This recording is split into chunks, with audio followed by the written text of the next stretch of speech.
Nous sommes en 1923. Deux adolescents se faufilent hors de chez eux au milieu de la nuit à Florida City. Selon la rumeur, un homme construisait tout seul un château de pierre. Mais chaque fois que quelqu'un essayait de voir ce que l'homme faisait, il s'arrêtait de travailler. Les adolescents, curieux, ont réussi à pénétrer dans le jardin d'Ed et ont vu quelque chose qu'ils ont plus tard décrit comme véritablement magique. Ils ont vu des pierres flotter comme des ballons à l'hélium. L'homme était capable de déplacer jusqu'à 30 tonnes sans l'aide de personne pour bâtir son château. Nul n'était autorisé à le voir travailler, mais il parlait fièrement de son projet dans toute la ville. Et quand les gens lui demandaient comment il faisait pour construire un château de pierre de ses propres mains, il répondait simplement « J'ai percé le secret des pyramides ». Cette histoire commence en Lettonie, le pays d'origine d'Edward Lidskalnin. Edward est né dans un petit village le 12 janvier 1887. Il a grandi dans une famille de maçons, ce qui explique sans doute sa connaissance des techniques de construction anciennes. Cependant, c'était un enfant maladif et il était incapable de porter de lourdes charges ou de pratiquer une activité physique intense. Un revers de fortune a décidé du destin d'Edward lorsqu'il avait 26 ans. L'amour de sa vie a rompu leurs fiançailles et Ed, le cœur brisé, a décidé de déménager aux États-Unis. Il a vécu dans divers États américains avant de finalement s'installer en Floride où son aventure a commencé. Ed a passé des années à chercher une terre où construire la maison de ses rêves. Les bonnes terres agricoles ne l'intéressaient pas.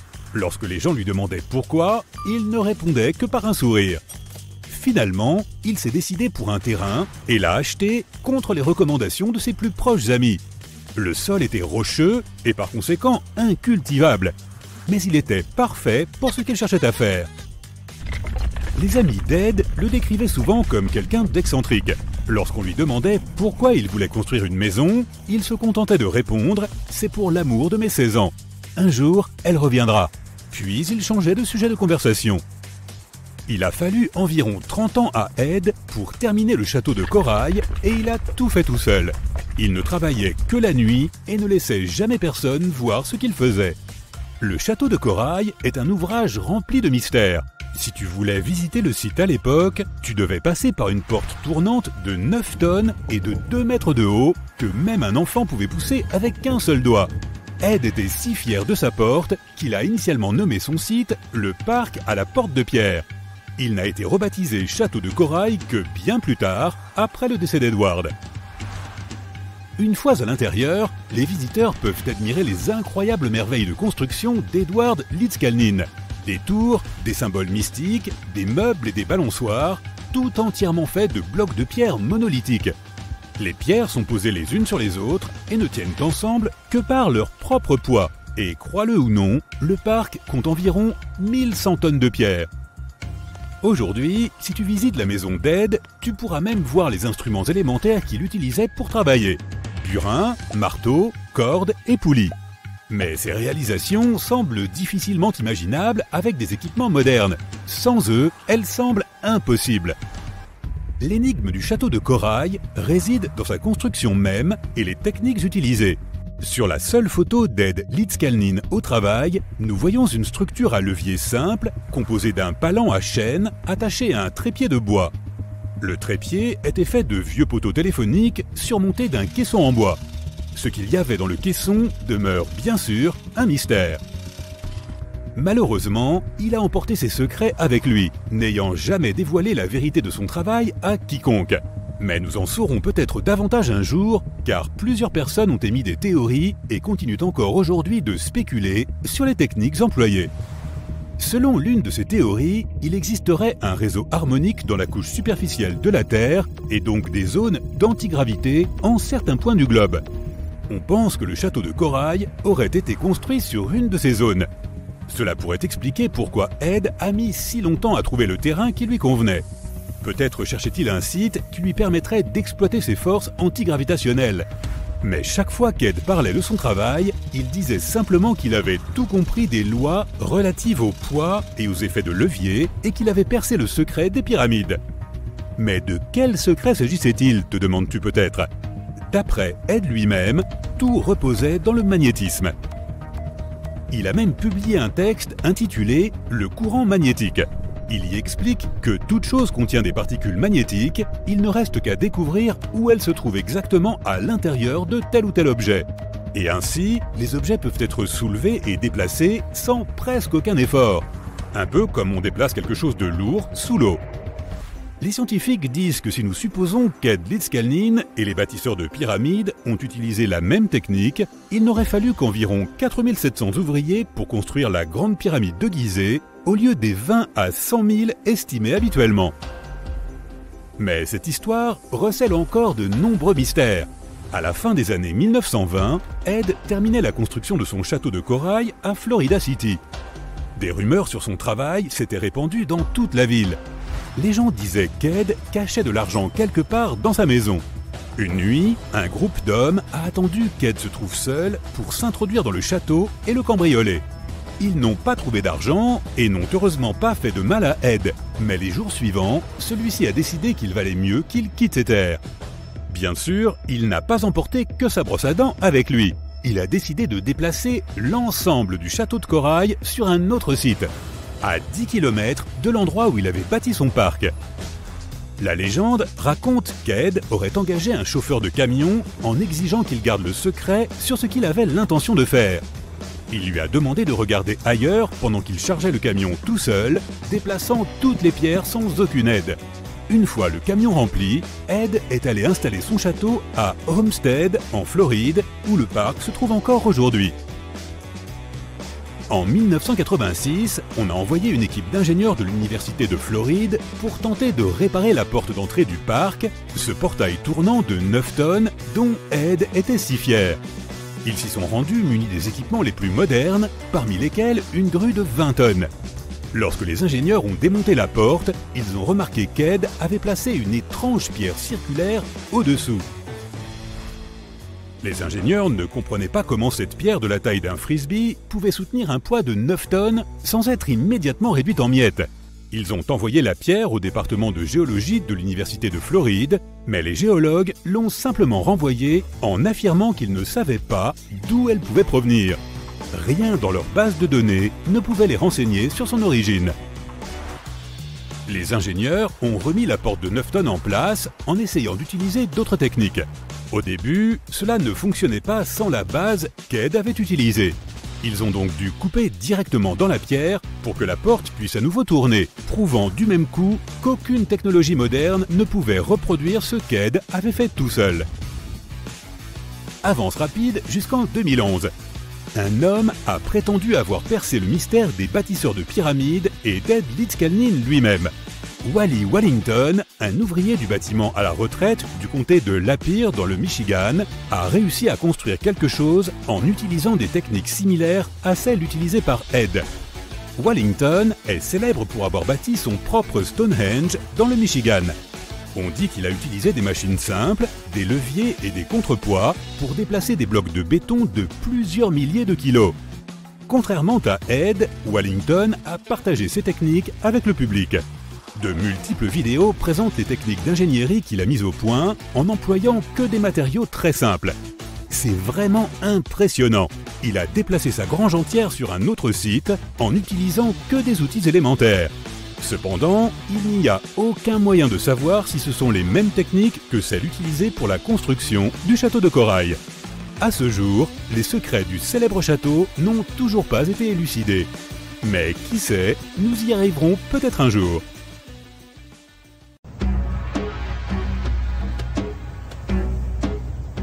Ce n'est pas le décor de Dune, mais une véritable cité désertique située au Niger. Djado a sans doute été édifié par le peuple nomade des Sao et regorge de Ksar, des maisons fortifiées de faites de sel et d'argile, dotées de murs imposants et de passages secrets. Perchée au cœur du désert, elle constituait autrefois une étape essentielle pour les caravanes transsahariennes, mais elle essaie désormais un repère pour les contrebandiers et les bandits. L'accès y est interdit depuis 2002 en raison de sa dangerosité. Et l'origine des Ksar demeure nimbée de mystères. Aucune étude archéologique n'a été menée, laissant de nombreuses questions sans réponse. Même aujourd'hui, les sables changeants révèlent et dissimulent des parties de ces anciennes ruines, alimentant les spéculations sur ce qui pourrait encore être caché sous le désert. En parlant de structures enfouies, les chercheurs ont été stupéfaits par la découverte de tubes de lave en Arabie Saoudite. Ces passages souterrains se forment lorsque la lave en fusion refroidit. Les chercheurs pensent que d'anciens nomades ont pu utiliser ces tunnels pour survivre aux conditions désertiques extrêmes. Lors de leur excavation, les archéologues ont mis au jour des artefacts, des peintures rupestres et des restes squelettiques. L'art et les ossements d'animaux suggèrent que les personnes ayant utilisé ces tunnels étaient probablement des bergers. On tente encore de déterminer si ces groupes y résidaient sur de longues périodes, ou si les tunnels ne servaient que de refuge temporaire.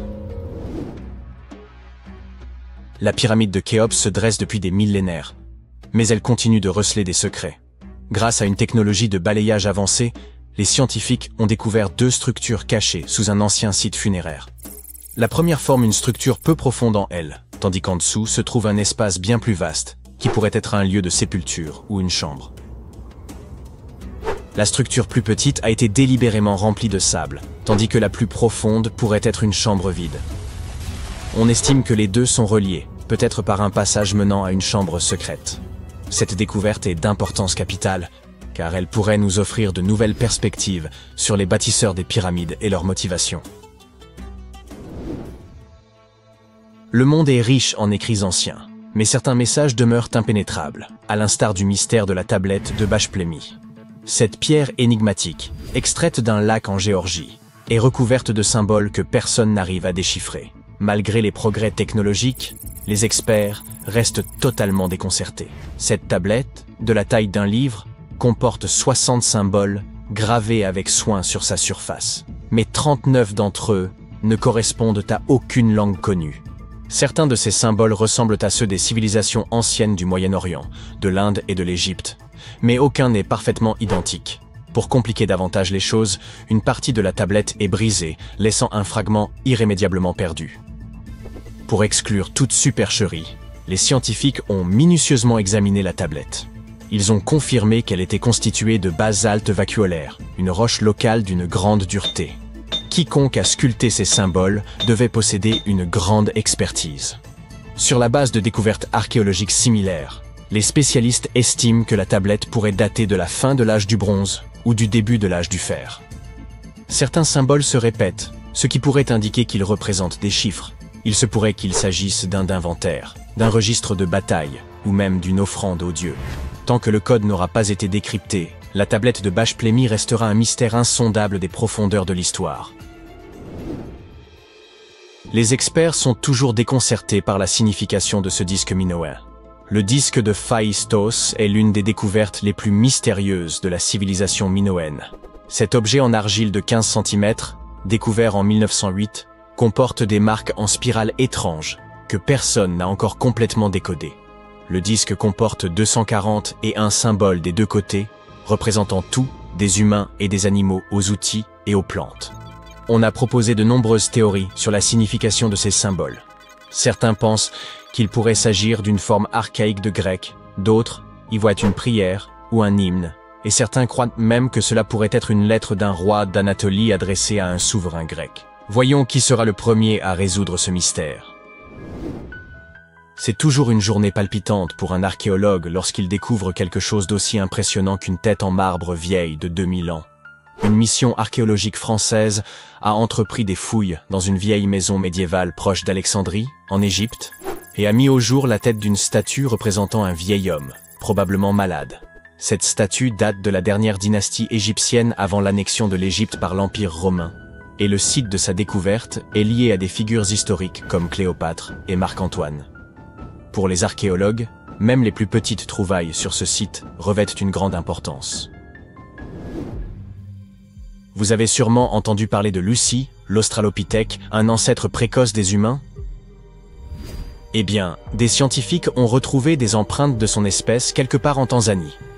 Les empreintes de l'étolie, comme on les appelle, ont plus de 3 millions d'années.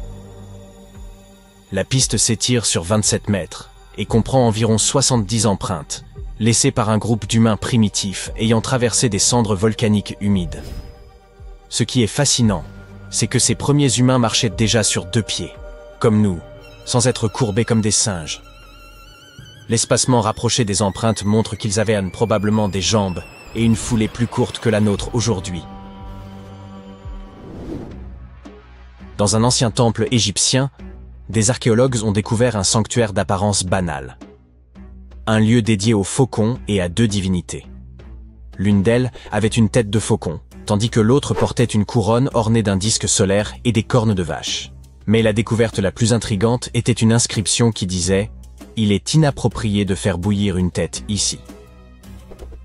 Au centre du sanctuaire, 15 faucons sans tête étaient soigneusement disposés sur un piédestal, probablement en offrande à la divinité analogue.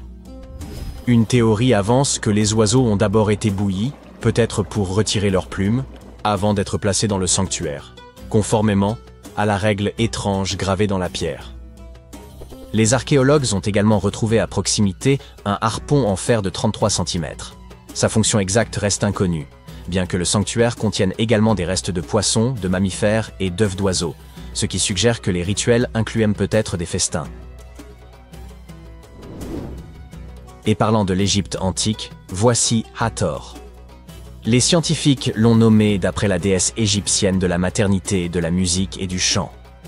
Cette statue en bois, exposée au Metropolitan Museum of Art de New York, était vue comme un simple objet décoratif jusqu'à ce qu'un secret surprenant soit révélé. En utilisant une machine à rayons X, les experts ont découvert un mécanisme à l'intérieur, avec des poulies et des axes reliant son épaule à sa jambe gauche. Lorsqu'il est activé, le système permet à sa main de monter et de descendre. Une véritable prouesse d'ingénierie vieille de plus de 3000 ans. Cette statue a été façonnée durant le Moyen Empire égyptien, vers 1800 avant notre ère, et est souvent comparée aux automates du 19e siècle, en raison de sa conception avancée.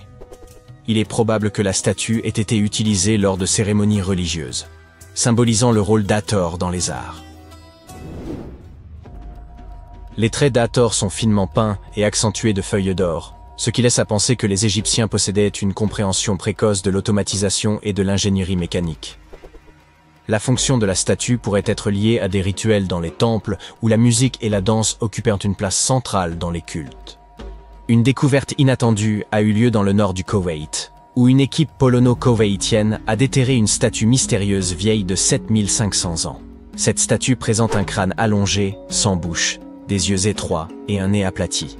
Elle est qualifiée de figurine ophidienne, nommée d'après le grec pour serpent, et elle aurait été fabriquée par la culture obéide, une civilisation réputée pour son savoir-faire en poterie. Bien que le rôle exact de cette étrange statue reste inconnu, il est possible qu'elle ait été liée à des rituels ou à des pratiques symboliques. Certains scientifiques estiment que ces figurines, retrouvées dans des maisons ou des lieux de sépulture, étaient associées à des croyances culturelles importantes. Quand nous ne pouvions pas aborder les mystères irrésolus de ce monde sans mentionner ces crânes allongés. Dans le désert péruvien, des chercheurs ont mis au jour 5 squelettes anciens, dont 2 présentaient des crânes allongés de façon artificielle. Bien que la déformation crânienne ait été courante dans diverses cultures, ces crânes échappent à toute explication. Les légendes locales évoquent les gentils, une mystérieuse race bannie sous terre par les dieux. Certains affirment que ces crânes représenteraient cette race. D'autres pensent qu'il s'agit d'une anomalie génétique. Théorie confirmée par la découverte d'un crâne de nourrisson, bien trop grand pour avoir été modifié artificiellement. Les grandes pyramides. Elles figurent parmi les 7 merveilles du monde antique et sont les seules à exister encore aujourd'hui. Saviez-vous que les pyramides de Gizeh n'étaient pourtant pas uniques en leur genre et qu'elles ne furent même pas les premières ? Il y eut d'abord les moyennes pyramides, mais elles n'ont pas si bien marché. Bon, j'arrête de dire des sottises. Pour en revenir à notre histoire, dans l'Égypte ancienne, on croyait que les rois étaient choisis par les dieux pour servir sur terre en tant que médiateurs. Dans l'au-delà, ils étaient censés devenir eux-mêmes des dieux. Le complexe pyramidal fut donc construit pour que le roi dispose de tout ce dont il pourrait avoir besoin dans l'au-delà. Il y avait la pyramide, un palais et des temples. Le tombeau du roi, dans la pyramide, était rempli de tout le nécessaire, des meubles, de la nourriture et des objets d'or. En fait, la première pyramide a été construite 80 ans avant la première pyramide de Gizeh. Au total, il y en avait une centaine. Certaines ne furent pas achevées, car la construction prenait du temps et tous les pharaons ne vivaient pas assez longtemps pour voir la fin des travaux. Parlons maintenant de la construction elle-même. La plus grande des pyramides de Gizeh est aussi haute qu'un immeuble de 40 étages. Comment diable ont-ils réussi à construire une structure aussi massive il y a 5000 ans, bien avant l'apparition des machines et autres équipements? Nous allons voir ça. Le pharaon Khéops est monté sur le trône vers 2575 avant notre ère, et son architecte a commencé la construction de la plus ancienne et de la plus grande des pyramides de Gizeh. Il a calculé qu'il faudrait utiliser plus de 2 millions de blocs de calcaire pour construire la pyramide, chacun pesant environ 2,5 tonnes, soit à peu près le poids d'un rhinocéros. L'architecte voulait terminer la construction en 20 ans. Pour y parvenir, une pierre devait être transportée et placée toutes les 4 minutes, 24 heures sur 24, 7 jours sur 7 et 365 jours par an, sauf les années bissextiles. Il est donc évident qu'il fallut beaucoup d'ouvriers pour réaliser ce projet. Beaucoup pensent que ce sont des esclaves qui ont travaillé sur le chantier de la pyramide, mais ce n'est pas vrai.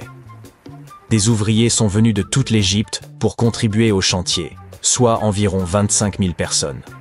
Les Égyptiens effectuaient toutes sortes de travaux, du travail manuel à la fabrication d'outils en passant par le travail administratif. Ils travaillaient tous environ 10 heures par jour, étaient logés et bien nourris, et menaient globalement une vie plus confortable que celle qu'un Égyptien moyen pouvait s'offrir à l'époque. On suppose qu'ils vivaient dans une ville provisoire située non loin et qu'ils formaient une communauté organisée dirigée par un chef puissant. Les pyramides semblent avoir été conçues pour s'aligner sur les points cardinaux et leur côté symbolise les rayons du soleil. Mais à l'époque, il n'y avait pas de boussole. Les anciens Égyptiens calculaient eux-mêmes les directions, et ce avec une précision étonnante. Pour aligner les pyramides, ils utilisèrent 2 constellations. Le chantier était situé sur la rive ouest du Nil. Cela avait également une signification symbolique. Le soleil se couche à l'ouest, et la vie devait nécessairement en faire autant. La deuxième pyramide de Gizeh fut construite pour le fils de Khéops, le pharaon Khéphren. Elle est un peu plus petite, mais c'est elle qui abrite la célèbre statue du Sphinx sans nez. Bien sûr, à l'origine, il avait un nez. Je vous raconterai bien ce qui lui est arrivé, mais c'est encore un mystère, personne ne le sait vraiment. Les sphinx ont un corps de lion et une tête d'homme. On les considérait comme les gardiens de lieux importants. Ce célèbre sphinx porte la tête du pharaon Khéphren et garde sa pyramide, face au soleil levant. Le sphinx est l'une des plus grandes et des plus anciennes statues du monde. À l'origine, il n'avait pas seulement un nez, il était aussi coloré. Les scientifiques ont découvert des traces de couleur rouge sur son visage. Il est donc fort probable que le sphinx ait été peint de cette couleur. Il y a également des traces de jaune et de bleu sur son corps. Une statue plutôt sympa. Jusqu'en 1800 environ, le sphinx était enterré jusqu'aux épaules, mais un aventurier accompagné d'une équipe de 160 hommes le déterra. Mais revenons à notre chantier. Les ouvriers avaient bien sûr besoin de blocs de pierre.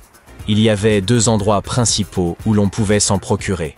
L'un d'eux se trouvait à proximité du site. Mais cette pierre jaune, tapissée de fossiles, ne convenait que pour l'intérieur de la pyramide. Les blocs de calcaire destinés à l'extérieur furent transportés sur 13 km grâce à des traîneaux de 2,5 mètres de long. Apparemment, il n'était pas trop difficile de les tirer. On mêlait de l'eau à la bonne quantité de sable, et ça glissait bien. 10 personnes suffisaient pour tirer un traîneau transportant une grosse pierre. Étonnamment, couper des blocs de calcaire n'était pas le plus difficile. Dans le sol, le calcaire est mou et peut être fendu assez facilement. Mais après avoir été exposé à l'air, il durcit. Le plus difficile fut donc de façonner tous ces blocs.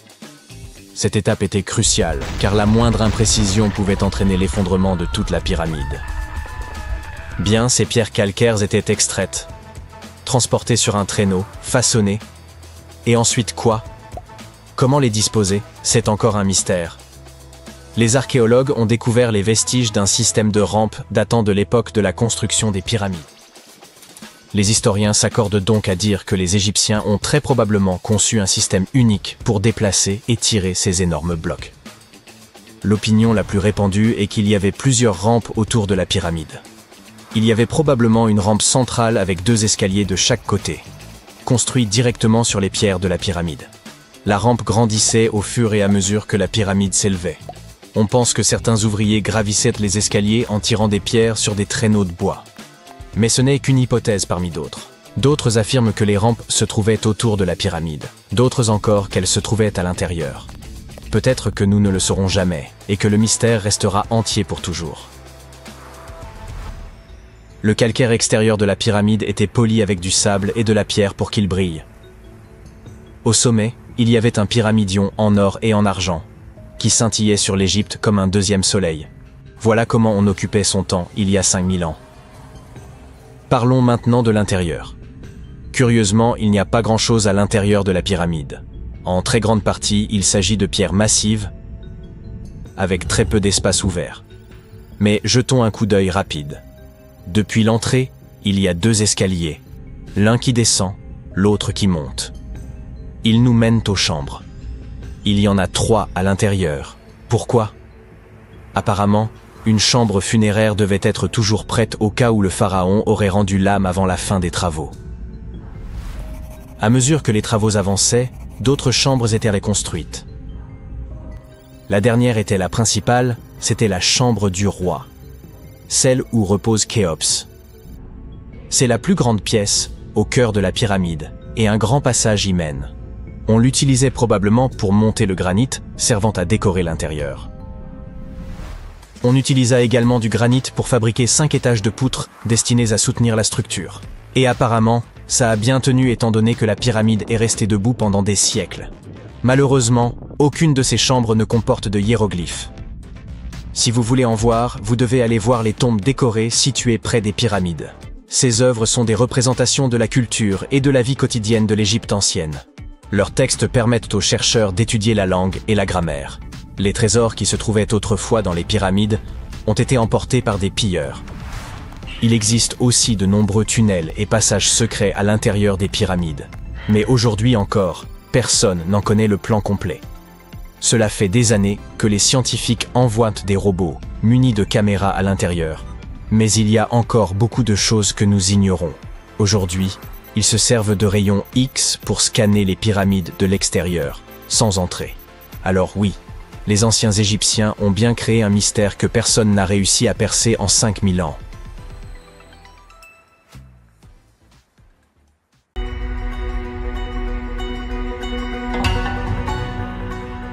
Jetez un œil à ces pierres. À première vue, elles semblent ordinaires. Ce ne sont que des dalles anciennes, les ruines d'un bâtiment quelconque. Cependant, contrairement à de nombreuses autres découvertes archéologiques similaires, celle-ci est parmi les plus mystérieuses et les plus uniques. Voici pourquoi. Ces pierres sont les vestiges d'un grand complexe religieux appelé Pumapunku, situé en Bolivie. Les scientifiques n'en sont pas certains, mais il est probable que Pumapunku ait été construit sous l'empire des Tiwanaku, qui a existé entre l'an 300 et l'an 1000 de notre ère, avant l'empire Inca. Aucune information ne suggère que cette civilisation disposait de technologies de construction avancées. De plus, il est possible qu'elle n'ait même pas connu l'écriture. Chacune de ces pierres a été sculptée et polie avec une précision remarquable. Elles s'emboîtent parfaitement, comme les pièces d'un puzzle.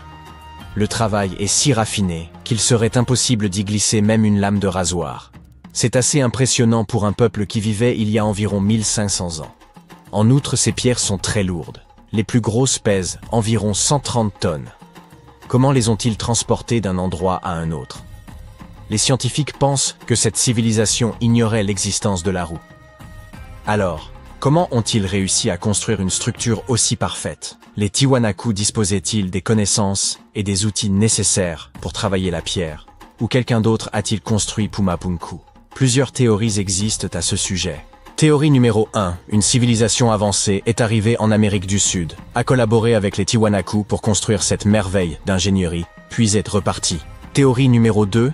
Des êtres venus d'une autre planète ont débarqué sur Terre, ont montré aux humains comment construire des structures parfaites et ont créé Pumapunku. Cette théorie est toutefois peu crédible. Un autre scénario du même ordre suggère que Pumapunku a été construit par des créatures mythologiques issues de la culture sud-américaine de l'époque. Théorie numéro 3. La plus plausible. Il n'y a aucun mystère. Les Tiwanaku constituaient une civilisation avancée dotée de technologies de construction incroyables. Qu'en pensez-vous ?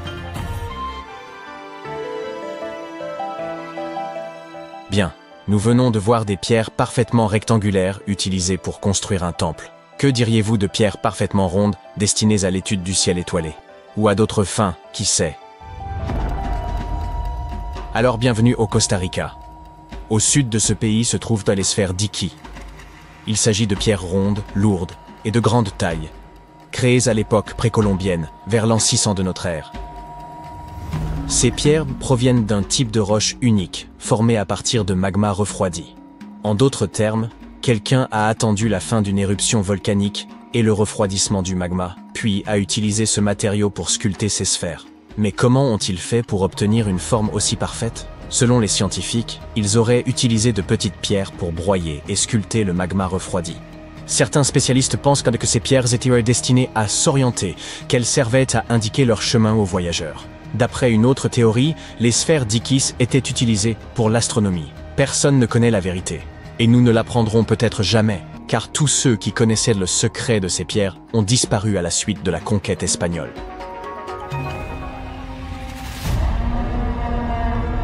Continuons donc notre voyage. Vous voyez ces pavés?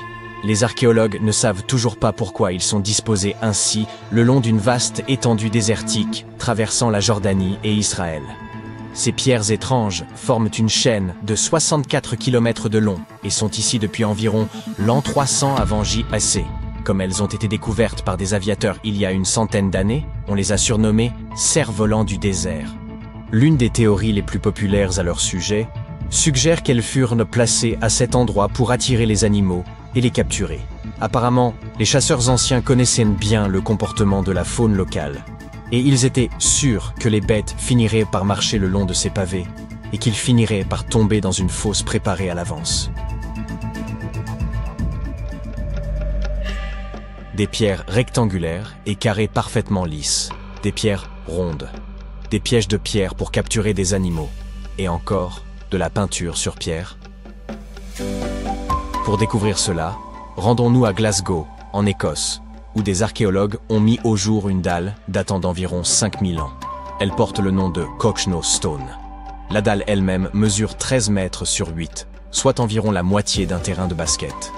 Et toute sa surface est recouverte d'étranges motifs tourbillonnants que les scientifiques qualifient de marques en coupe et en anneaux. Mais que signifie-t-il? Comme pour le reste, les scientifiques n'en sont pas encore certains.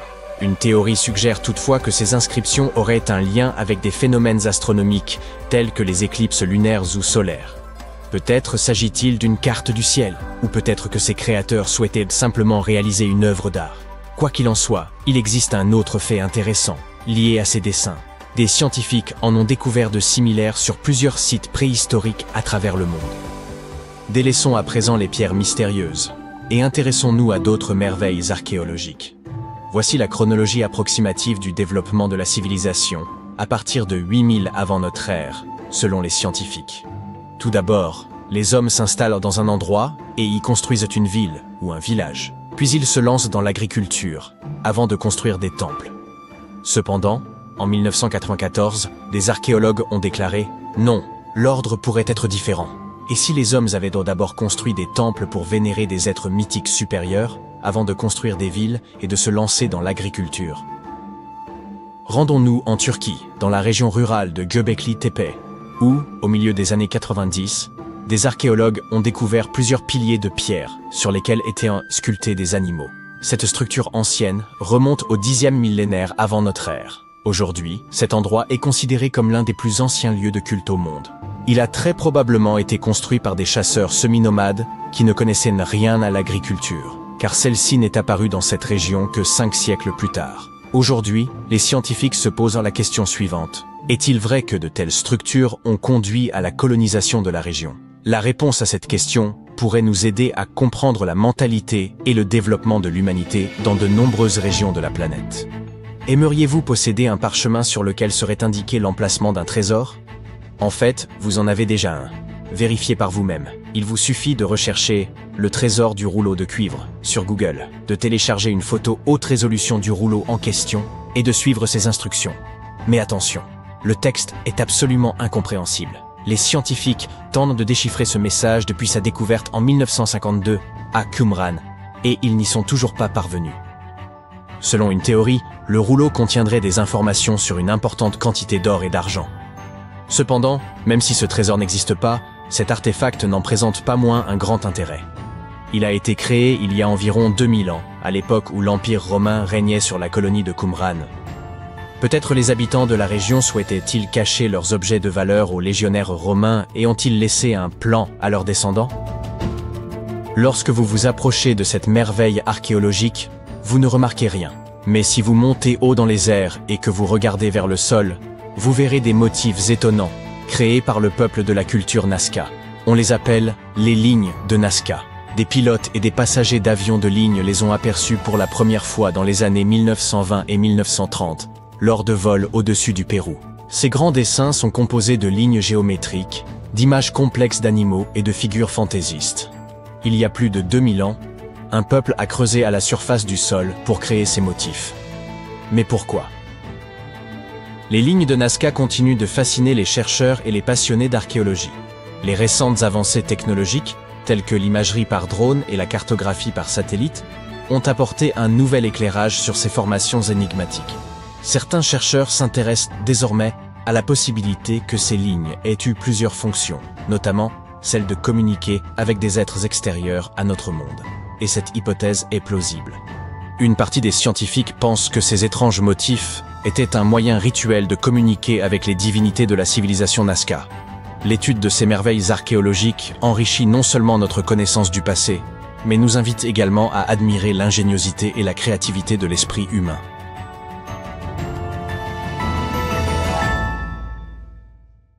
Peux-tu me dire quelle date nous sommes aujourd'hui? Rien de plus simple. Il te suffit de regarder ton smartphone et le tour est joué. Tu connais immédiatement le jour, le mois et l'année. Mais a-t-il toujours été aussi facile de connaître la date? Nos ancêtres avaient-ils même le concept d'une année qui dure 365 jours? Oui et non. Les calendriers mayas, eux, avaient des cycles. C'est proche de ceux que nous appelons une année. Mais le cycle maya était beaucoup plus long. 819 jours. Et c'est là que le mystère commence. 819 jours par rapport à quoi? Quand ce calendrier commence-t-il et quand se termine-t-il? Les scientifiques se posent cette question depuis des décennies. Ils ont découvert et déchiffré le calendrier maya dans les années 1940. Récemment, deux scientifiques américains, John Linden et Victoria Bricker, ont proposé une solution. Qu'ont-ils fait de différent de leurs prédécesseurs? Le duo a déchiffré le code en élargissant sa réflexion. Ils ont étendu ce calendrier de 819 jours à 45 ans. C'est 20 fois plus long que le cycle original. Et une certaine logique a commencé à émerger. Il s'agit d'une avancée majeure, car les Mayas mesurèrent le temps d'une manière très complexe. Oublie les chiffres arabes, faciles à lire, dont nous disposons aujourd'hui. Ces peuples anciens utilisaient des glyphes. Il s'agit de minuscules images représentant des caractères, un peu comme les icônes sur ton bureau ou les symboles universels. Lorsque tu vois un petit point surmonté de 3 lignes courbes, tu sais qu'un réseau Wi-Fi est disponible. Le calendrier maya utilisait des glyphes qui représentaient des animaux ou des phénomènes naturels. Par exemple, il y avait des symboles représentant un jaguar et un aigle. Chaque glyphe marquait un jour. Chaque cycle est répété 4 fois, soit 819 jours x 4. Appelons ces 4 cycles des blocs. Les Mayas coloraient chaque bloc différemment. Les chercheurs pensaient que ces couleurs correspondaient aux 4 points cardinaux. Le rouge correspondait à l'est, le blanc au nord, l'ouest au noir, et, enfin, le jaune indiquait le sud. Puis les années 1980 sont arrivées. Oui, c'est vrai. Ce n'était pas la décennie la moins étrange. Il s'est avéré que ces calculs étaient erronés. Les chercheurs ont alors déterminé que les couleurs étaient associées à la position du soleil dans le ciel. Ainsi, la couleur jaune représentait le point le plus élevé du soleil. Autrement dit son zénith, et le blanc représentait son point le plus bas, appelé nadir. Il semble donc que ce calendrier ait montré à quel point les anciens Mayas étaient doués pour l'astronomie. Ceci est particulièrement évident à Chichén Itzá. Cette cité maya de premier ordre est située dans la péninsule du Yucatan, au Mexique. Une impressionnante pyramide à degrés s'y dresse. Elle est dédiée à Quetzalcoatl, la divinité serpent à plumes, et son alignement est parfait. 2 fois par an, il s'y produit quelque chose de merveilleux, lors des équinoxes de mars et de septembre. Ce sont ces moments où le soleil se trouve directement au-dessus de l'équateur. À ces 2 dates, le jour et la nuit durent en le même temps. Sur le site de la pyramide, la lumière du soleil éclaire d'abord la sculpture de la tête de serpent à la base de la structure. Puis elle gravit les 91 marches. Cela crée l'illusion qu'un serpent arpente la pyramide. Aujourd'hui encore, les gens se rassemblent pour assister à ce spectacle. Celui-ci devait être encore plus impressionnant au moment où les Mayas ont achevé la structure, entre 1050 et 1300 après JC. Et sais-tu ce qu'est une période synodique? Moi non plus, mais les astronomes mayas, eux, le savaient. Une période synodique est le temps qui s'écoule avant qu'un corps stellaire ne fasse un tour complet. Par exemple, il s'agit de la période entre deux pleines lunes. Depuis la Terre, cette période dure environ 28 jours. Les Mayas observèrent le ciel en permanence. Ils consignaient soigneusement les périodes synodiques de toutes les planètes. De Vénus à Saturne, ces astronomes anciens ont recensé presque tous les corps célestes. Mais quel est le rapport avec leur calendrier? Les calculs des chercheurs américains ont révélé le lien. Prenons l'exemple de la planète la plus proche du Soleil, Mercure. Sa période synodique est de 117 jours. Multiplie ce chiffre par 7 et tu obtiendras quel nombre? 819. Exactement. Une coïncidence? Certainement pas. Car les périodes synodiques des autres planètes correspondent aussi parfaitement à ce nombre magique. Mais cela n'est pas visible à partir d'un seul cycle maya. Les scientifiques ont dû l'étendre plusieurs fois pour découvrir cette configuration. Il y a une raison pour laquelle personne n'a pu déchiffrer le code pendant si longtemps. On ne s'est concentré que sur une seule planète. L'astuce consistait à additionner les calculs mayas pour chacune des planètes. Les chercheurs devaient simplement avoir une vue d'ensemble. Cela nous amène à l'année 2012. Te souviens-tu que certains pensaient que la fin du monde aurait lieu le 21 décembre? Il s'est avéré que ça n'a pas été le cas. Nous sommes aujourd'hui en vie et en bonne santé. Mais qu'est-ce qui a lancé cette fausse rumeur? Le calendrier maya, Pardi. 6 peuples anciens ont basé leur calendrier sur de longues périodes de toutes les planètes. Cela impliquait beaucoup de mathématiques compliquées et de multiplication. Cette date de 2012 correspondait simplement à la fin de leur cycle. C'est ce qu'on appelle le compte long, et cette période est l'équivalent de notre année grégorienne.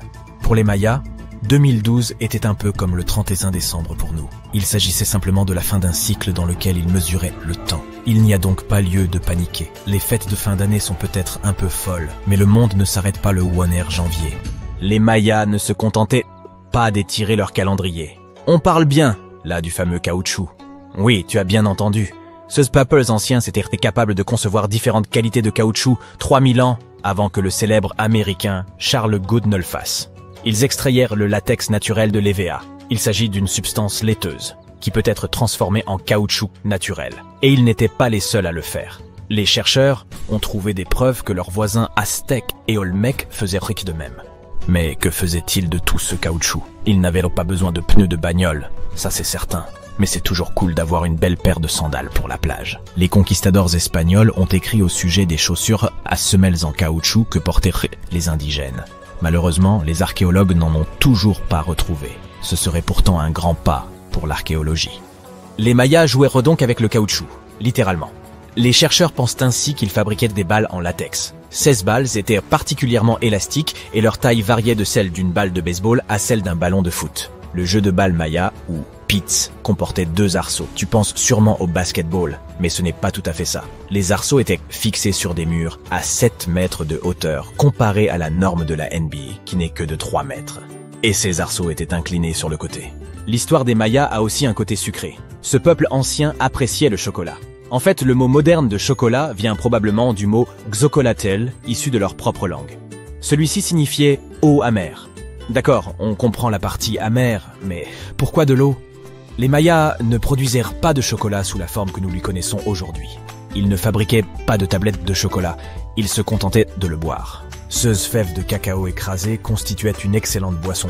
Les Mayas ont perfectionné le mélange au fil du temps et y ont même ajouté des épices. Quelqu'un veut-il d'une boisson chocolatée piquante avec de la bouillie de poivron et de la farine de maïs? Qui sait, cette boisson avait peut-être bon goût. Les fèves de cacao étaient sacrées et servaient également de monnaie d'échange. Les chercheurs pensent par ailleurs que toutes les classes sociales pouvaient en profiter. Aujourd'hui encore, l'idée d'un chocolat gratuit pour tous semble plutôt séduisant. Mais où les Mayas se procuraient-ils de l'eau potable pour leurs boissons à base de cacao? Par le plus ancien système de filtration de l'hémisphère occidental. Il était basé sur l'action des éolites. Il s'agit de minéraux contenant des composés d'aluminium et de silicone. Et devine quoi? Les purificateurs d'air et d'eau modernes utilisent toujours ce même matériau. La technologie Maya l'emporte encore une fois. En Europe, Roger Bacon a mis au point un système de filtre à sable en 1627, quelques 1800 ans après les Mayas. Mais qu'en est-il des régions dépourvues de rivières, de lacs ou de sources? Les ingénieurs mayas avaient encore une fois tout compris. Il s'agissait d'exploiter l'eau de pluie. Ils creusaient de grands réservoirs dans la roche calcaire. Ensuite, ils enduisaient ces cavités souterraines d'une couche de matériaux étanches. La dernière étape consistait à creuser de petits canaux qui recueillaient l'eau des collines situées au-dessus. Les scientifiques ont estimé qu'un seul de ces réservoirs pouvait contenir en moyenne 38 000 litres d'eau de pluie, de quoi remplir 55 de nos jacuzzis modernes. Nous savons que les anciens Égyptiens étaient assez talentueux pour construire des édifices aussi grandioses que les pyramides, mais étaient-ils suffisamment intelligents pour mesurer la vitesse de la lumière?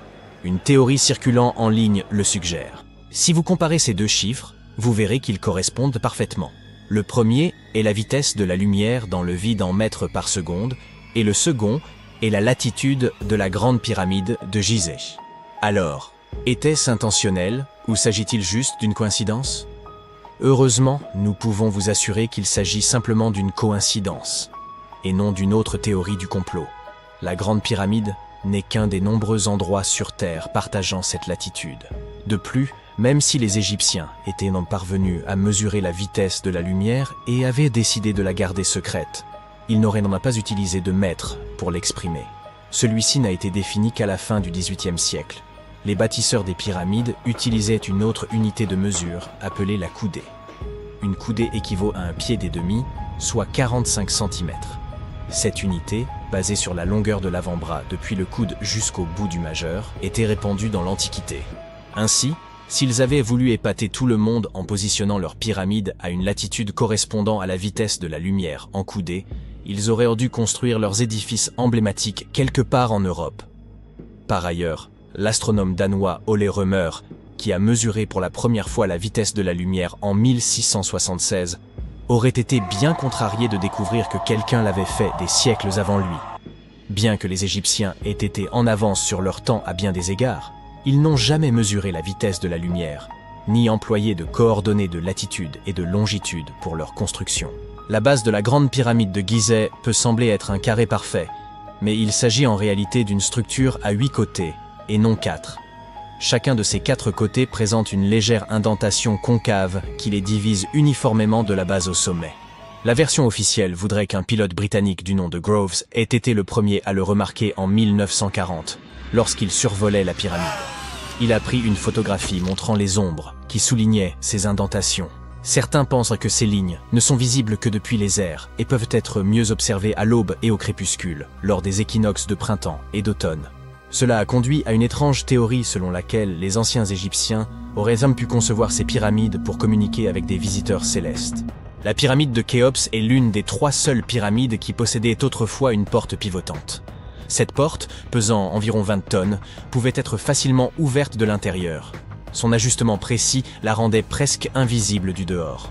Sans loquet ni poignée visible, seules de très légères aspérités dans la paroi extérieure dénotaient l'ouverture. Les 2 autres pyramides avec des portes similaires appartenaient respectivement au père et au grand-père de Khéops. La grande pyramide renferme également un vide caché d'au moins 30 mètres de long, découverte en 2017. Nous ignorons encore ce qui se trouve à l'intérieur de cet espace, sa fonction exacte, ou s'il est le seul de ce type. Les chercheurs ont utilisé une technologie permettant de voir à travers les murs des cathédrales, des pyramides mayas et même des volcans, reposant sur une pluie naturelle de particules subatomiques appelées muons. Ces particules traversent plus facilement les espaces vides que les matériaux solides. En plaçant plusieurs détecteurs de muons autour d'une structure, les scientifiques peuvent cartographier ces éléments solides et ces zones vides. Une équipe a placé des détecteurs de muons à l'intérieur de la pyramide de Khéops, collectant des données au fil des mois. Les scientifiques ont analysé à de nombreuses reprises des échantillons du mortier utilisé pour construire les pyramides.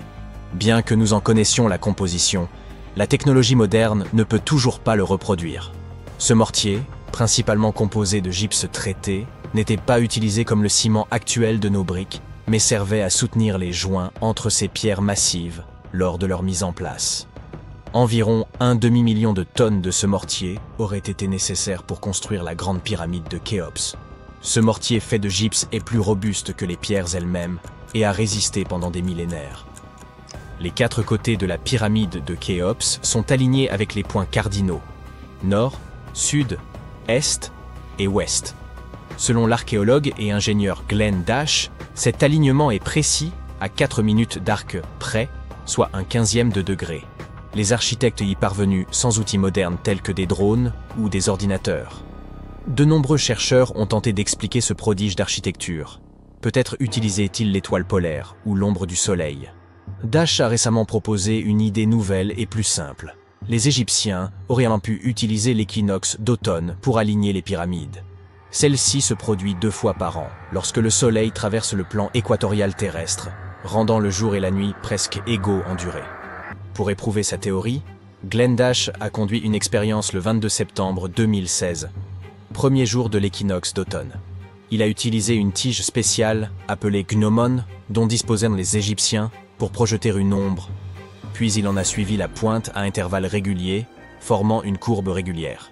En reliant 2 points de la courbe au moyen d'une corde tendue, il a créé une ligne presque parfaite d'est en ouest.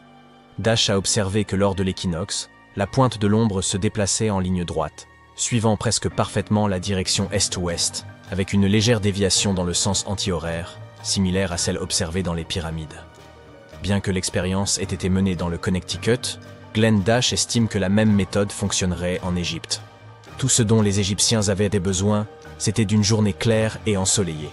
Ils pouvaient déterminer l'équinoxe d'automne en comptant 91 jours à partir du solstice d'été. Cependant, ils nous ont laissé peu d'indices, et aucun document d'ingénierie n'a été retrouvé qui explique leur méthode. Ainsi, bien qu'ils aient pu utiliser des ombres pour se repérer, rien n'est moins certain. Les scientifiques se sont longtemps demandé comment ces lourds blocs de pierre étaient acheminés vers les sites des pyramides, et ils pourraient enfin avoir la réponse. Une équipe chercheur de l'Université de Caroline du Nord à Wilmington a découvert que 31 pyramides avaient probablement été construites le long d'un ancien bras du Nil. Ce bras est maintenant enseveli sous le désert et les terres agricoles. Pendant des années, les archéologues ont pensé que les anciens Égyptiens devaient utiliser une voie d'eau à proximité pour transporter les matériaux, les équipements, les personnes et tout ce dont ils avaient besoin pour construire les pyramides. Mais jusqu'à présent, ils n'étaient pas certains de l'emplacement, de la forme, de la taille ou de la proximité de cette voie d'eau par rapport au site de construction. L'équipe de recherche a utilisé l'imagerie radar par satellite, des cartes historiques, la prospection géophysique et des carottages de sédiments pour cartographier cette branche du fleuve. Ils pensent qu'elle a été ensevelie suite à une grande sécheresse et au fil des tempêtes de sable il y a des milliers d'années. L'équipe est parvenue à plonger sous la surface sablonneuse et à obtenir des images de certaines caractéristiques cachées grâce à la technologie radar. Ils ont découvert des rivières cachées et des structures anciennes situées au pied des collines où se trouvent la plupart des pyramides égyptiennes. La découverte de cette branche fluviale disparue aide à expliquer la forte densité de pyramides entre Gizeh et Licht, dans ce qui est à présent une zone inhospitalière du Sahara. L'Égypte n'est pas le pays qui compte le plus grand nombre de pyramides au monde. Ce titre revient à son voisin méridional, le Soudan, qui en possède entre 200 et 255, comparé aux modestes 138 pyramides d'Égypte. Ces pyramides soudanaises ont été construites par les habitants du royaume de Kouch, une ancienne civilisation qui régnait sur les terres en amont du Nil il y a plusieurs siècles. Ils ont commencé à ériger des pyramides environ 500 ans après que les Égyptiens aient cessé de le faire.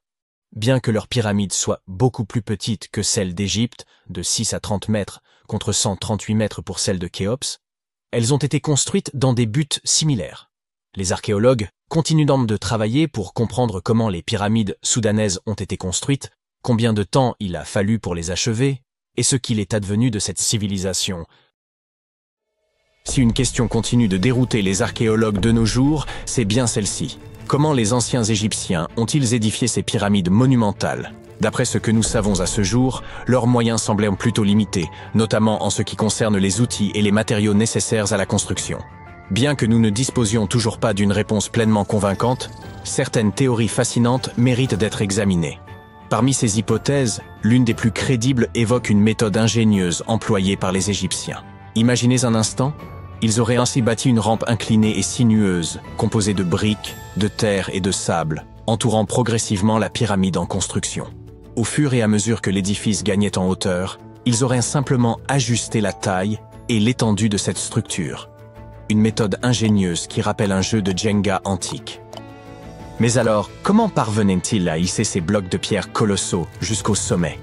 Selon Hérodote, l'éminent historien grec de l'Antiquité, ils auraient eu recours à des traîneaux, des rouleaux et des leviers, transformant ainsi le chantier en une gigantesque épreuve de force collective. Toujours d'après ces récits, il aurait fallu pas moins de 20 années pour achever la pyramide de Khéops, ce chef-d'œuvre emblématique. Hérodote ne s'arrête pas là. Il avance un chiffre stupéfiant, affirmant que 100 000 hommes auraient donc participé à cet incroyable projet. A-t-on engagé l'ensemble de la population égyptienne? Probablement pas. Mais il est plausible que la majorité de ces ouvriers ayant été des paysans mobilisés durant la période de crue du Nil, lorsque les travaux agricoles étaient suspendus. Une organisation ingénieuse adaptée au cycle naturel du fleuve. Les archéologues contemporains ont toutefois apporté des nuances à cette vision. Vers la fin du XXe siècle, des découvertes ont révélé que la main-d'œuvre pourrait avoir été bien moins nombreuse et davantage spécialisée. Au lieu des 100 000 ouvriers supposés, une équipe d'environ 20 000 travailleurs permanents, assistés par un personnel de soutien incluant boulangers, médecins et quelques prêtres, aurait suffi à mener à bien cet exploit architectural. Une autre théorie, pour le moins audacieuse, avançait que les pyramides auraient été bâties de haut en bas. Selon cette hypothèse, ces édifices monumentaux n'auraient été à l'origine que de simples collines isolées servant de carrières. Les pierres en auraient été extraites progressivement, et au fil du temps, des ingénieurs successifs auraient remodelé ces collines pour leur donner la forme des pyramides emblématiques que nous admirons aujourd'hui.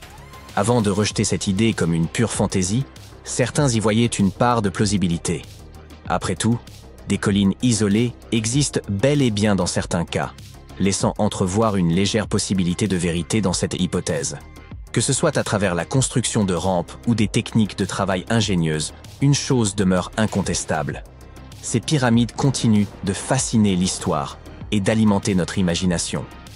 En évoquant les mystères de l'Égypte ancienne, il y a aussi cet immense obélisque inachevé, un vestige intrigant qui suscite de nombreuses interrogations parmi les scientifiques quant à sa méthode de façonnage. Certains pensent que nos ancêtres auraient eu recours à des pilons manuels pour accomplir ce travail colossal. Un spécialiste propose toutefois une interprétation différente. En examinant attentivement les motifs laissés par l'outil utilisé, il souligne une caractéristique intrigante. Les parois des tranchées entourant l'obélisque affichent des stries régulières et bien alignées, ce qui semble improbable si ces marques résultaient uniquement de coups portés par des mains humaines. Selon cet expert, ces striations horizontales sont typiques d'un outil mécanique effectuant des pauses régulières tout en retirant la matière. Mais ce n'est pas tout. Imaginez un outil oscillant d'avant en arrière contre les parois de la tranchée, évacuant les débris pour empêcher un rétrécissement progressif. Dans ce scénario, cet outil aurait pu imprimer des stries horizontales particulières aux endroits où il exerçait une pression contre les parois latérales. Cela semble être de la technologie de pointe, n'est-ce pas? Et devinez quoi? Il est peu probable que les Égyptiens de la XVIIIe dynastie aient eu accès à un savoir-faire aussi avancé. Un autre égyptologue renommé, lors de ses explorations, a également découvert plusieurs perceuses à carottes. Bien que les véritables mèches de forage en soient absentes, sa collection renferme des vestiges curieux de carottes en calcaire, en albâtre et même en granit. Les Égyptiens ne se contentèrent cependant pas de ces constructions impressionnantes. En réalité, ils furent les génies à l'origine du miroir portatif. Oui, ce petit miroir que l'on utilise quotidiennement pour inspecter notre apparence. Mais voici l'astuce. Ces miroirs étaient de véritables œuvres d'art. Ils étaient ornés d'inscriptions et de figures décoratives. Ce n'est pas tout. Les Égyptiens prenaient grand soin de leur apparence. Ils comprenaient l'importance de l'hygiène personnelle et de soigner leur image. Dans leur quête de dents éclatantes, ils ont inventé les brosses à dents et le dentifrice. Les problèmes dentaires étaient fréquents à l'époque et leur sourire n'était pas forcément d'un blanc immaculé. L'art dentaire n'était pas leur domaine de prédilection, vous comprenez? Peut-être que leurs esprits étaient plus accaparés par la construction des pyramides. Cela dit, ces anciennes recettes de dentifrice étaient loin d'être inintéressantes. L'une des concoctions les plus originales incluait du sel-gemme, de la menthe, des pétales d'iris séchés et du poivre. Quelques dentistes ont eu le courage de tester cette formule et, à leur surprise, elle s'est révélée assez efficace. De la cendre broyée était incluse dans une autre recette pour préparer une pâte nettoyante pour les dents. Mais l'absence de menthe laissait quelque peu à désirer en matière de fraîcheur. C'est alors que les Égyptiens ont eu l'idée brillante d'inventer les premiers bonbons pour la laine. Ils fabriquèrent des pastilles à base d'épices chauffées, comme la cannelle, qu'ils mêlaient à du miel. Passons maintenant à l'art de la décoration intérieure, à la mode égyptienne. Ils ont véritablement élevé l'ornementation à un tout autre niveau. Bien que la décoration du mobilier ait pris naissance en Mésopotamie, les Égyptiens l'ont sublimée. Ils ont misé sur une grande variété de couleurs et ont même créé des papiers de différents grammages. Et n'oublions pas ces petits tapis d'appoint que nous possédons tous chez nous aujourd'hui. Devinez qui en a eu l'idée? Eh bien, les Égyptiens. Ils utilisaient la plante de papyrus, extrêmement versatile, pour tisser ces tapis douillets. Et en parlant de tendance, les Égyptiens étaient de grands amateurs de bibelots. Ils possédaient toute une collection de petites figurines représentant des chats, des chiens et des personnages humanoïdes. Ces statues étaient fabriquées dans divers matériaux, allant de la boue séchée au soleil jusqu'à l'or. Tout dépendait de votre richesse. L'agriculture occupait une place de choix dans la société égyptienne, et ils comprenaient en bien que l'eau propre était essentielle pour leur culture et leurs bêtes. C'est pourquoi ils ont mis au point des inventions et des techniques visant à garantir la fertilité de leurs terres et le bien-être de leurs plantes. Ils ont d'abord eu l'idée brillante d'utiliser des charrues tirées par des bœufs. Il existait deux types de charrues, lourdes et légères. La charrue lourde labourait en profondeur, creusant de grands sillons, tandis que la charrue légère suivait, aérant la terre. Mais ce n'était pas tout. Après le labourage, les Égyptiens brisaient les mottes de terre et semaient les graines. Pour bien enfoncer ces graines dans les sillons, ils faisaient traverser leur bétail sur le champ, fermant ainsi efficacement les sillons. Mais tout ce travail serait vain si les graines restaient aussi sèches que le désert. C'est là qu'intervient l'irrigation. Les Égyptiens étaient si compétents dans ce domaine que d'autres civilisations, comme les Grecs et les Romains, ont été forcés d'adopter leur méthode. Maintenant, changeons de sujet et plongeons dans l'architecture splendide de l'Égypte ancienne. Ces bâtisseurs n'étaient pas seulement des experts en agriculture, ils étaient aussi des maîtres architectes. Ils ont construit des canaux raffinés pour acheminer l'eau vers les fermes et villages, et croyez-nous, ils savaient comment embellir ces canaux. Imaginez-vous flâner le long d'un canal bordé de structures décoratives. Le pharaon Ramsès II, surnommé le Grand, était un véritable prodige en matière de construction. L'une de ses créations les plus impressionnantes se trouve à Abou Simbel. Ce temple a été conçu de façon à ce que, 2 fois par an, le soleil pénètre directement dans le bâtiment pour illuminer la statue du pharaon. Et n'oublions pas l'encorbellement. Sans cette merveille architecturale, des structures aussi impressionnantes que la pyramide de Khéops n'auraient jamais vu le jour.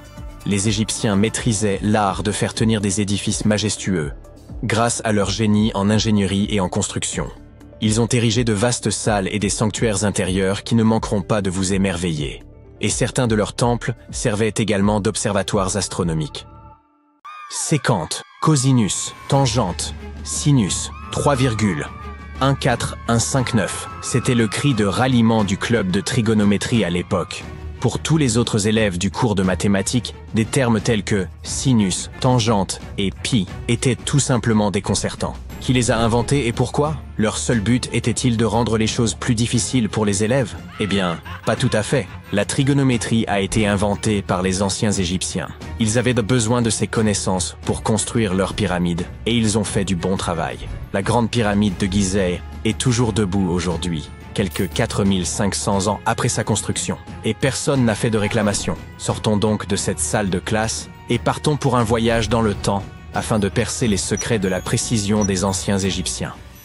Vous voici sur le chantier de la Grande Pyramide, à une quinzaine de kilomètres du Caire en Égypte. La ville n'est pas encore là. Vous n'êtes entouré que du désert et des nombreux ouvriers. Ils transportent de gros blocs de pierre pesant chacun 2,5 tonnes.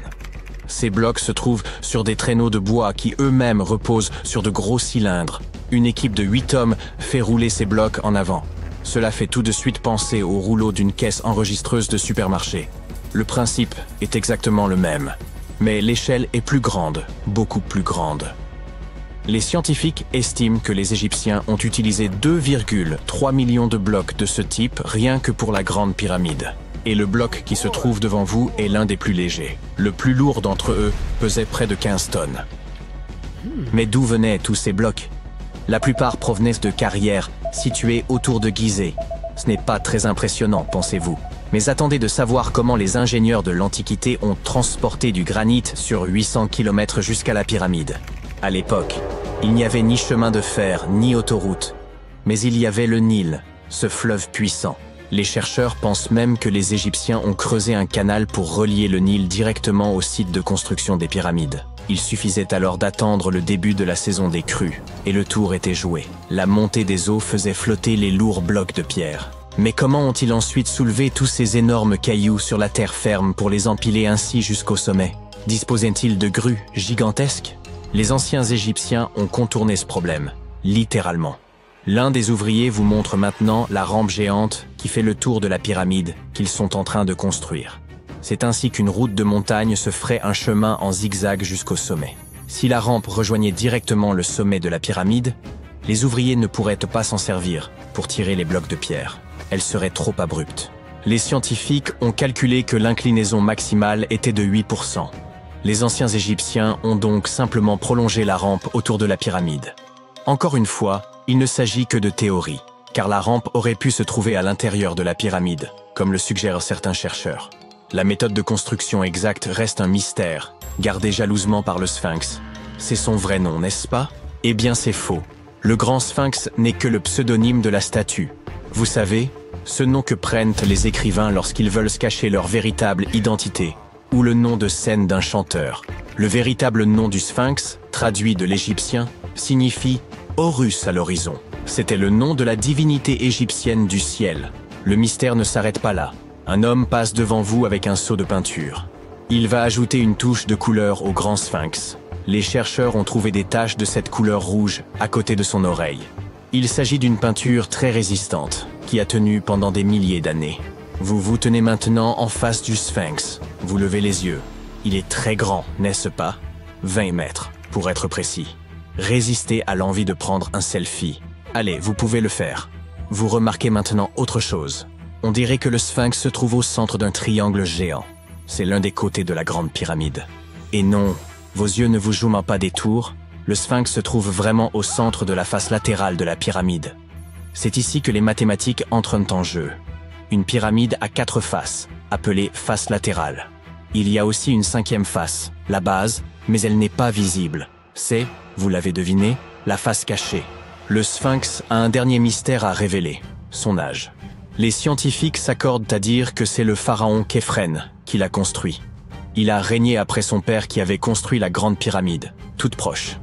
Les deux structures ont donc été achevées à la même époque. Mais revenons à nos jolis nombres. Vous avez entendu parler de Cléopâtre, cette princesse égyptienne dont on dit qu'elle était d'une grande beauté? Elle a vu les pyramides, mais elle vivait plus près de l'époque du premier iPhone que de celle des bâtisseurs de pyramides. Fascinant, non? Vous pouvez voir des milliers de personnes autour de vous. Ils travaillent dur pour construire le tombeau du pharaon. Mais combien sont-ils exactement? Un philosophe grec a estimé qu'il y avait jusqu'à 100 000 ouvriers. Ce chiffre semble acceptable pour une structure aussi gigantesque, mais il ne peut pas être correct. La science ne peut tout simplement pas confirmer ce chiffre. Les égyptologues estiment le nombre total d'ouvriers à 30 000. Et oui, Indiana Jones était l'un d'entre eux, du moins sur le grand écran. Mais il est arrivé en retard. Les égyptologues en savent beaucoup sur les pyramides, mais ils ne savent pas tout.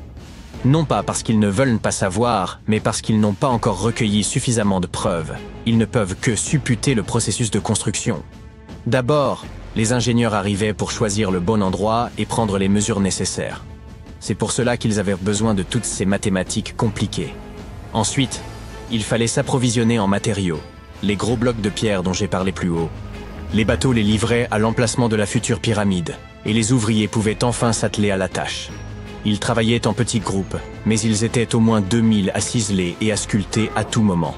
Cela ressemble à un chantier d'aujourd'hui?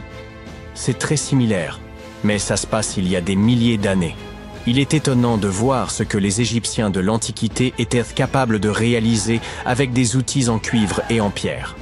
La pyramide est maintenant terminée. Mais s'agit-il de la même pyramide que celle que nous voyons aujourd'hui? Pourquoi cette structure brille-t-elle sous le soleil du désert? N'est-elle pas censée être d'un jaune poussiéreux? Eh bien non. Au fil du temps, l'activité humaine et les éléments ont complètement décapé la couche extérieure des pierres.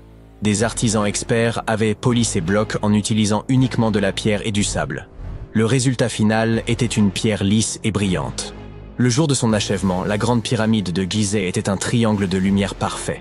Ses faces polies étaient crantaux comme des miroirs géants, reflétant le puissant soleil égyptien. C'est à ce moment-là que vous devez mettre vos lunettes. La chose brillante que vous voyez au sommet de la pyramide est en réalité faite d'or. On appelle pyramidion la pierre de couronnement que l'on place tout en haut d'une pyramide. Elle était recouverte de feuilles d'or. Comme vous pouvez le deviner, ce sont ces pierres qui ont disparu en premier. Avant de vous ramener dans votre salle de classe, nous allons faire un autre arrêt. Nous nous rendons dans les îles britanniques. Et non, ce n'est pas à Stonehenge que nous allons. Il s'agit de Newgrange, dans le comté de Meath. Les scientifiques estiment que les anciens peuples d'Irlande ont construit ce monument de pierre aux alentours de 3200 ans avant notre ère. Il est donc plus ancien que Stonehenge et que la grande pyramide de Gizeh. La fonction du monticule circulaire de Newgrange est la même que celle de la grande pyramide et est tout aussi mystérieuse. On estime à plus de 220 000 tonnes le volume de pierres détachées présentes dans la vallée. Et il ne s'agit pas de pierres jetées au hasard sur une pile. L'ordre dans lequel elles sont disposées rend la structure imperméable. Cela expliquerait comment Newgrange a pu tenir si longtemps. N'avez-vous pas soudain envie de vous procurer un étui bien étanche pour votre téléphone? Vous êtes de retour à votre pupitre. Mais le cours de mathématiques d'aujourd'hui est la dernière chose à laquelle vous pensez. Vous pensez à la grandeur des pyramides égyptiennes. Et vous vous demandez si nous avons quelque chose de semblable aujourd'hui. Eh bien, sachez que les ingénieurs modernes sont tout aussi impressionnés que vous par la grande pyramide.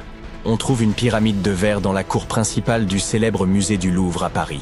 Le panorama de San Francisco ne serait pas complet sans la Transamerica pyramide de 48 étages. Mais c'est à Las Vegas que l'on est allé le plus loin. C'est dans cette ville que se trouve l'hôtel Luxor. Il est très grand. C'est même la 3e plus grande pyramide de la planète. Et devinez ce qui se trouve juste devant. Oui, une réplique du Sphinx. Elle mesure 33,5 mètres de haut, soit 2 étages de plus que celle de Gizeh. Et oui, tout est plus grand à Las Vegas. Le 30 octobre 1759, les habitants du Moyen-Orient ont été réveillés en sursaut par un tremblement de terre. Des fissures sont apparues sur les murs de leur maison, les toits ont commencé à s'effondrer. Les gens sont sortis en courant de leur maison et se sont rassemblés dans des zones dégagées. Mais à cause des fortes secousses, ils continuaient à perdre pied et à tomber. Un mois plus tard, un autre tremblement de terre s'est produit qui s'est avéré être encore plus fort. Des arbres ont été brisés, des maisons se sont effondrées, des fissures profondes sont apparues dans le sol. La catastrophe a duré 2 minutes. Des oasis, des routes et des villes ont été détruites. Miraculeusement, les anciens bâtiments de Baalbek ont résisté au tremblement de terre. Certains historiens affirment que ce lieu majestueux et mystérieux a été construit sous l'Empire romain. Mais de nombreux chercheurs ne sont pas d'accord. Quelle que soit la vérité, la ville est l'un des principaux mystères archéologiques de l'humanité. Le bâtiment le plus étonnant de Baalbek est le temple de Jupiter. Les habitants de l'Empire romain croyaient que Jupiter détenait le pouvoir sur la foudre et le tonnerre. Le bâtiment ressemblait à une plateforme avec 54 colonnes sur lesquelles reposait un toit massif. Aujourd'hui, on ne peut plus voir que 6 colonnes de 20 mètres de haut. Chacune d'entre elles est composée de 3 sections et ressemble à un crayon. Les mines de ces crayons ont été construites en plomb, ce qui a rendu les colonnes exceptionnellement solides. Chacun de ces morceaux de pierre pesait la somme incroyable de 80 tonnes. C'est le poids de 35 SUV Ford Explorer. Voici le plus grand bloc de la grande pyramide de Gizeh. Mais comparé au bloc de Baalbek, il ne semble même pas si impressionnant. Les fondations sous le temple de Jupiter ont été préservées. C'est ainsi que les spécialistes ont découvert qu'il était composé d'environ 25 pierres monolithiques pesant 450 tonnes chacune. Cela signifie que les blocs de Baalbek pèsent presque 4 fois plus que les blocs d'Égypte. Il y a 3 autres énormes blocs de calcaire dans les fondations, pesant chacun 800 tonnes. C'est plus de 2 fois le poids d'un avion Boeing 747. Les anciens bâtisseurs ont dû avoir du mal à sculpter de tels géants dans un morceau de pierre. Et après cela, ils ont aussi dû les tirer jusqu'au site de construction et les soulever à une hauteur importante. Répéter cette logistique serait probablement un cauchemar pour les constructeurs d'aujourd'hui. Pour réaliser une telle quantité de travail, ils auraient besoin d'un équipement moderne. Mais les constructeurs de Baalbek n'avaient pas de camions, de grues avec des scies circulaires ou d'électricité. Comment les bâtisseurs du passé ont-ils réussi à faire cela ? Les scientifiques ont une théorie qui inclut des cordes, des treuils et des systèmes de levier. Naturellement, les ingénieurs du passé ont fabriqué tous ces gadgets en bois. À environ 900 mètres des ruines du complexe du temple se trouve une carrière. Les archéologues supposent que c'est là que les pierres de la construction ont été taillées. Ils y ont trouvé un bloc de calcaire qui semblait être trop grand, même pour cet endroit incroyable. Le monolithe a été baptisé la Pierre du Sud. Il mesurait 20 mètres de long sur 4 mètres de large. Les anciens bâtisseurs n'ont pas eu le temps de le séparer complètement de sa roche-mère. Un groupe de scientifiques autrichiens a estimé que ce morceau de calcaire pesait plus de 1000 tonnes, soit l'équivalent de 3 avions Boeing ou 160 éléphants d'Afrique. Une autre surprise attendait les archéologues près de la Pierre du Sud. C'était un deuxième monolithe pesant plus de 1200 tonnes. Mais les anciens bâtisseurs ne se sont pas arrêtés là. Ils ont continué à travailler. En 2014, dans la même carrière, des archéologues allemands ont déterré un bloc qui pesait 1650 tonnes. Personne n'a encore compris pourquoi les bâtisseurs du passé avaient eu besoin d'un morceau de pierre qui pesait autant que 125 bus scolaires. On ne sait pas non plus comment ils comptaient déplacer ce colosse et pourquoi ils n'ont pas terminé le travail. Quoi qu'il en soit, ce troisième monolithe est le plus grand morceau de pierre transformé de l'histoire de l'humanité. Il y a à ce jour plus de questions que de réponses. Certains chercheurs pensent que les anciens bâtisseurs avaient des équipements de pointe. D'autres ne le pensent pas, mais sont impatients de comprendre comment les bâtisseurs ont réussi à déplacer ces pierres. Il y a un grand nombre de bâtiments et d'artefacts anciens dans le monde. Beaucoup d'entre eux rendent encore les chercheurs perplexes.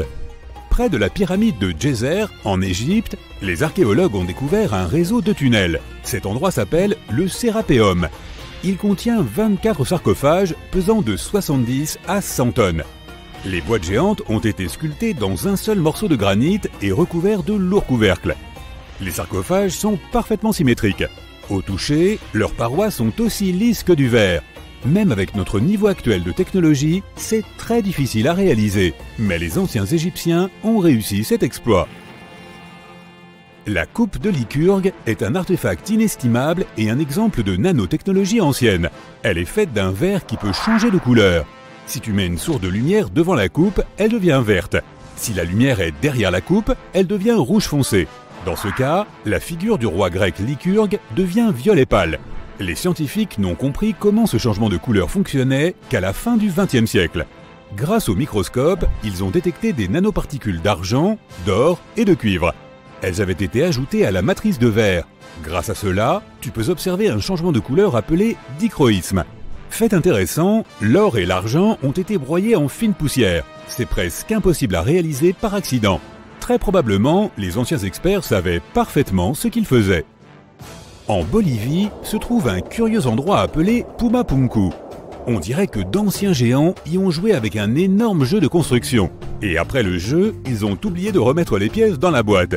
Mais il n'y avait pas plus de géants autrefois qu'aujourd'hui. Ces énormes blocs de pierre ont simplement été sculptés par d'anciens bâtisseurs, il y a plus de 1500 ans.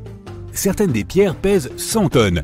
Les blocs ont été apportés à une altitude de près de 3900 mètres depuis la carrière située à 95 km du site de construction.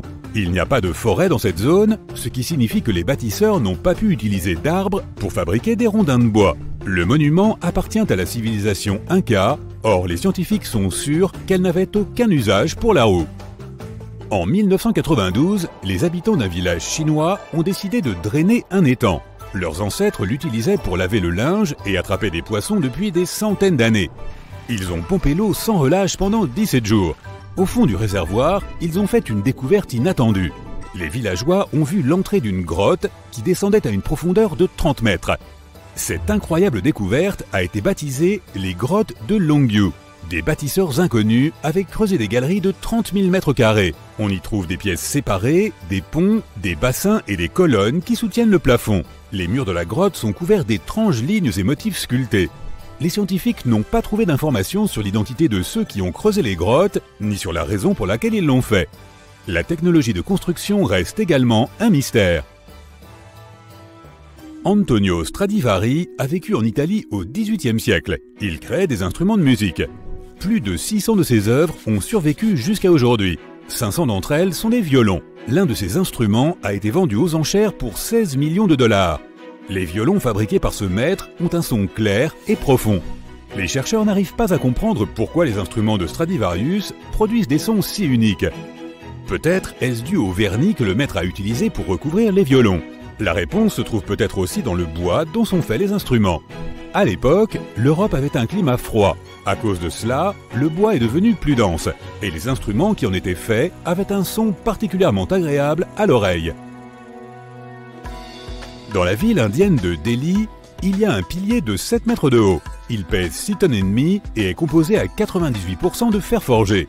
Le pilier, vieux de 1600 ans, ne présente aucun signe de rouille ni de dégradation.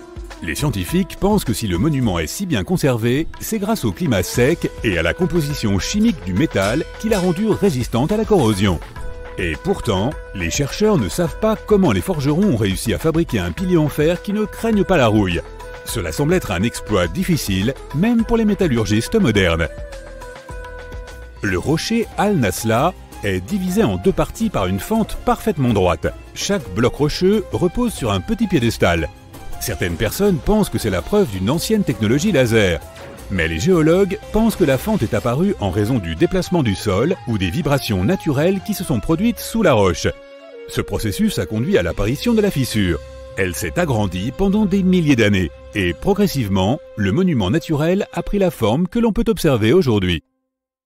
Étonnant. Des scientifiques ont mis au jour une cité enfouie sous les pyramides d'Égypte. Sa taille est vertigineuse, bien au-delà de celle du plus vaste hypermarché que vous puissiez concevoir. Galeries, chambres souterraines, structures verticales. Nul ne saurait dire aujourd'hui à quoi elles servaient.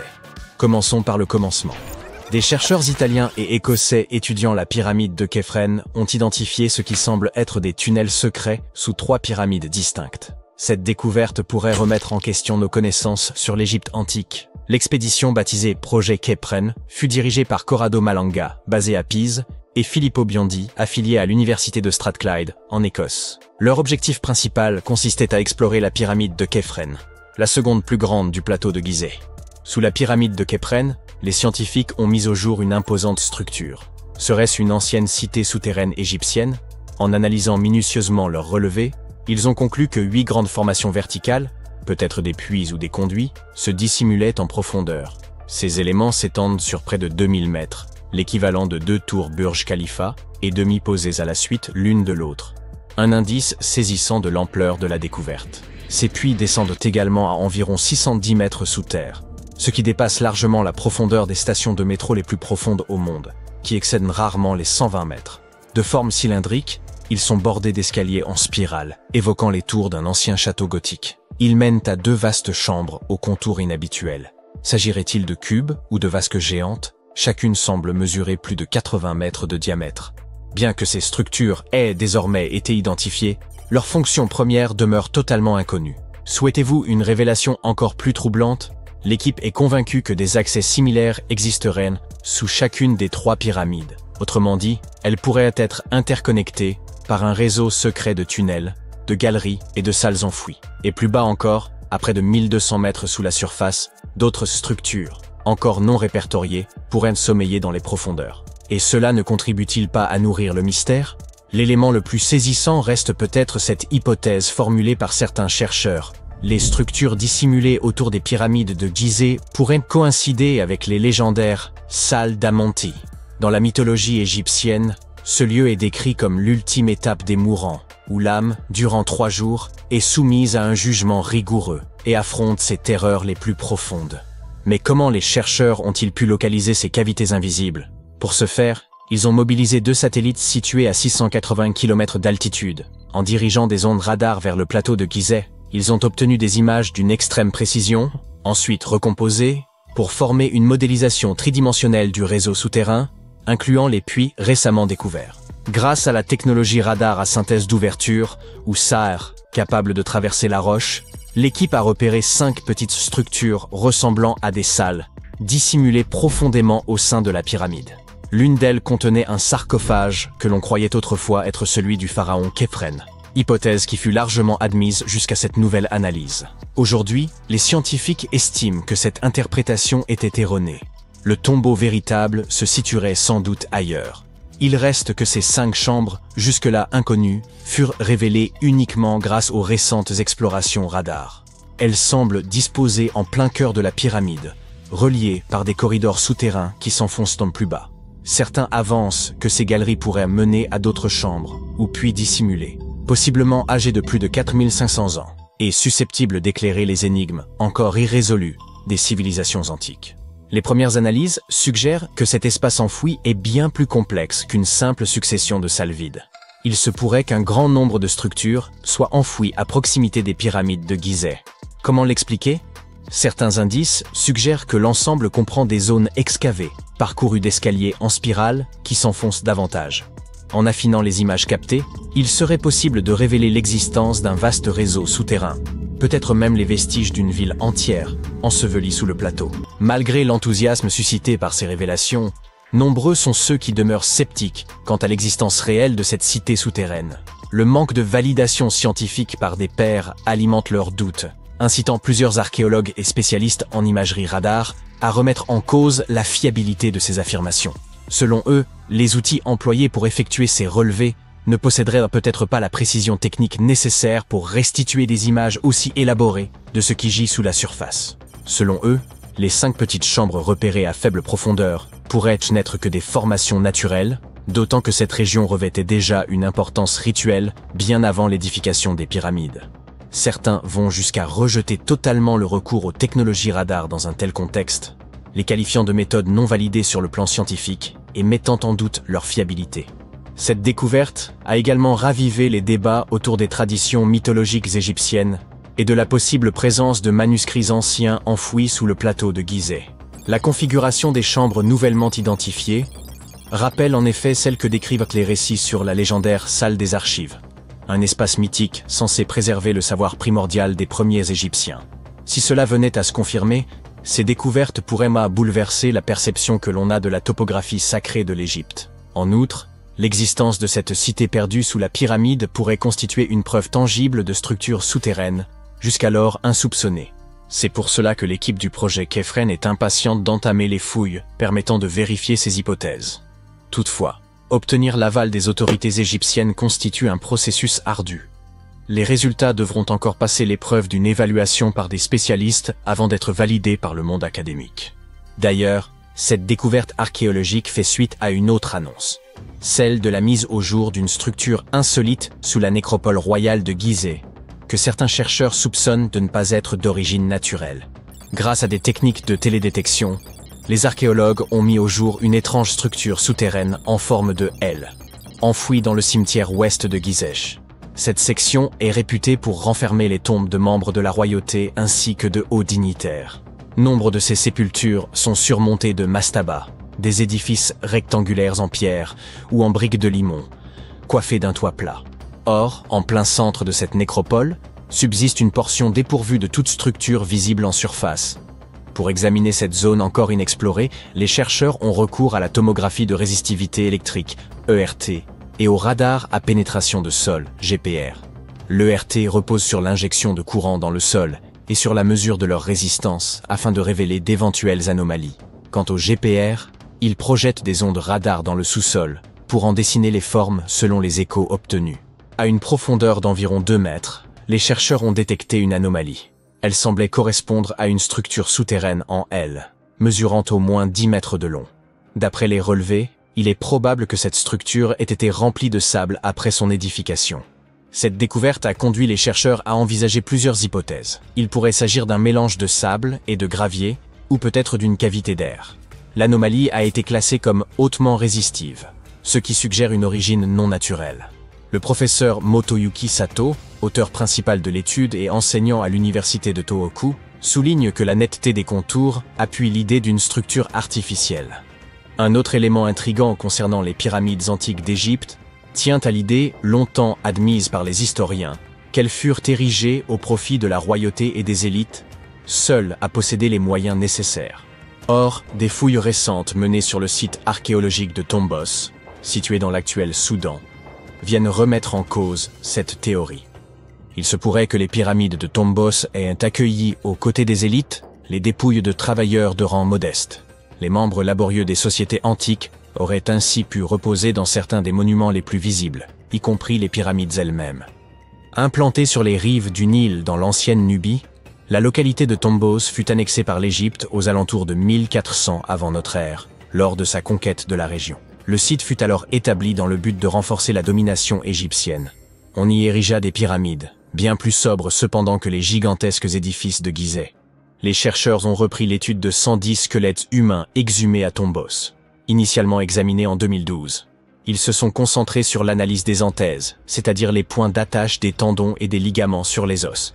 Ce type d'examen permet de mettre en évidence l'intensité du travail physique accompli par un individu. Les contraintes mécaniques répétées lors qu'un travail ardu y laissent des marques nettes, sous forme de relief osseux. Certains ossements présentaient peu de modifications au niveau des anthèses, ce qui laisse supposer qu'ils appartenaient à des personnes aisées. En revanche, d'autres montrèrent des transformations plus marquées, trahissant une vie de labeur et un statut social bien plus modeste. Ces résultats pourraient profondément remettre en cause les idées reçues sur les sépultures pyramidales, notamment l'hypothèse selon laquelle seuls les puissants accédaient à ces tombeaux prestigieux. Cette récente étude suggère que des individus d'humbles conditions auraient eux aussi pu se trouver inhumés au sein de ces édifices emblématiques.